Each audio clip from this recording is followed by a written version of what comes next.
They stopped visiting her long before she lost the ability to move, and by the time the doctors said the word paralysis out loud, she was already alone in a house full of silence, a billionaire with everything money could buy and no one left who actually cared whether she lived or faded away. And the worst part was not the illness, not the pain, not even the stillness of her own body. It was the way people looked at her now, like she had become a burden. Like her value had quietly disappeared the moment she could no longer stand on her own, and she felt it in every forced smile, every short visit, every polite excuse, until one day even those disappeared and only the hired staff remained, and even they did not stay long, because working for her meant answering to him, the man who controlled everything around her now, her business partner, her legal guardian by a decision she never fully agreed to, a man who spoke softly in public and ruled harshly in private, a man who had slowly taken control of her company, her home,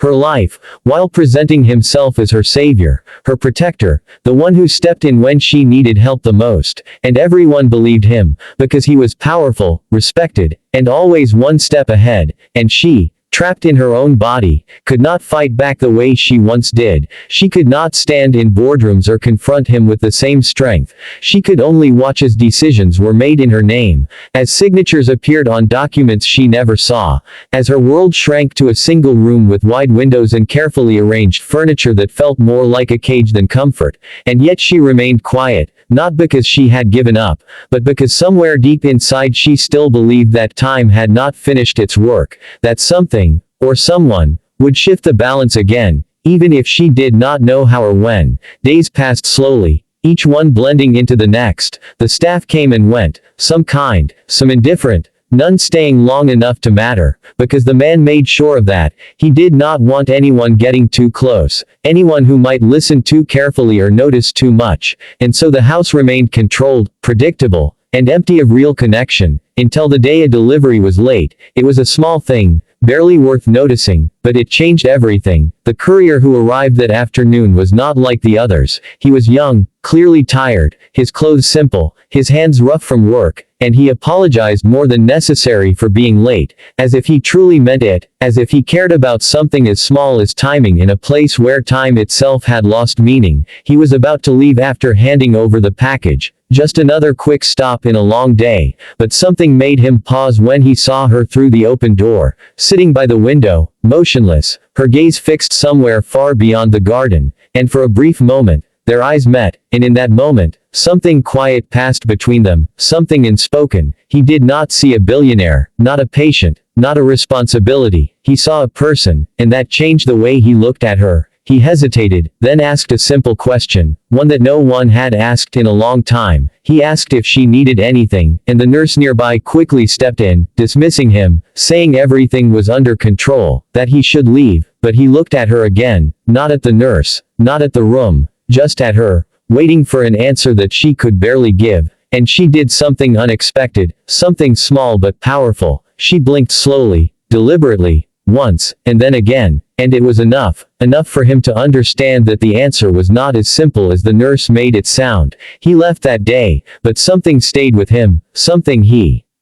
could not ignore, and the next day, he came back, not as a courier, but as someone with time. He said he had a question about a delivery, an excuse that barely made sense, but it gave him a reason to step inside again. The nurse was annoyed, the staff confused, but he stayed just long enough to speak a few words, to ask a few simple questions, to observe, and what he saw did not sit right with him. The way the staff avoided direct answers, the way the man's name carried a quiet tension in the room, the way she remained silent but aware, as if waiting for something. And so he kept coming back, day after day, sometimes with a package, sometimes without one, always finding a reason, always staying a little longer. And slowly, patiently, he began to understand her, the way she communicated with small movements, with her eyes, with subtle expressions, and he listened, really listened, in a way no one else had in a long time, and she responded, not with words, but with trust, a quiet, growing trust that did not need to be spoken,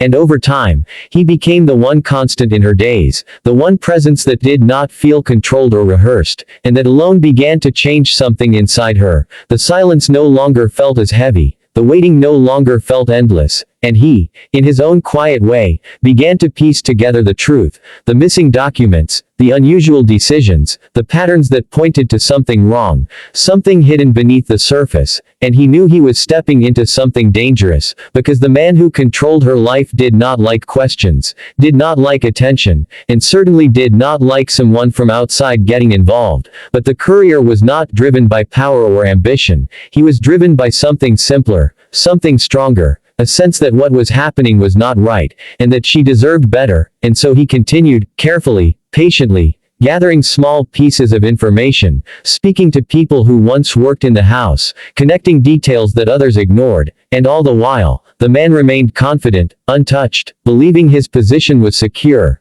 believing no one would challenge him, especially not someone like a courier. And yet, change does not always come from expected places, sometimes it comes quietly, step by step, until it reaches a point where it can no longer be ignored, and that moment came when the courier found something undeniable, proof that the man had manipulated documents, taken control of assets, used her condition as an opportunity to rewrite her life in his favor, and he knew what it meant, he knew the risk, but he also knew what he had to do. He brought the information to the right people, those who could not ignore it, those who would be forced to act, and when the truth finally surfaced, it did not explode, it unfolded, slowly, steadily, like a curtain being pulled back, revealing everything that had been hidden. The man who once seemed untouchable found himself surrounded not by power, but by consequences, his control slipping away, his influence weakening as the evidence spoke louder than his words ever could, and in the middle of it all, she remained where she had always been, in the same room, by the same window, but everything around her began to change, the staff shifted, the tension lifted, the silence transformed into something lighter, something real, and when the day came that the man was removed from his position, when the control he held over her life was finally broken, it was not loud, it was not dramatic, but it was final, and the courier stood there, not as a hero, not seeking recognition, but simply present,